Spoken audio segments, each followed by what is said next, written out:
میں فتح پور 111 ML کے قریب موٹر سائیکل اور کیری ڈبے میں خوفناک تصادم۔ فتح پور 111 ML کے قریب موٹر سائیکل اور کیری ڈبے میں خوفناک تصادم، ایک شخص شدید زخمی۔ 1122 پہ کال کرنے کے باوجود ایمبولینس موقع پہ نہیں پہنچ پائی۔ عوام نے اپنی مدد آپ کے تحت ٹراما سینٹر فتح پور ہسپتال میں منتقل کرا دیا گیا۔ شدید زخمی ہونے والے شخص کی شناخت شاہ نواز چک نمبر 234 سے ہوئی۔ NN نیوز کے نمائندے سے بات کرتے ہوئے عوام کا کہنا ہے کہ میاں والی ملتان روڈ کو ون وے کیا جائے۔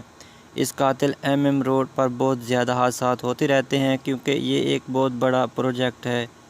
کیونکہ اس قاتل MM روڈ پہ بہت ہی زیادہ آمد و رفت ہوتی رہتی ہے۔ ون وے نہ ہونے کی وجہ سے حادثات بہت زیادہ ہوتے ہیں اور بہت سی قیمتی جانیں بھی ضائع ہوتی ہیں۔ خصوصی نمائندہ عبد المنان چاندیا، NN نیوز، فتح پور۔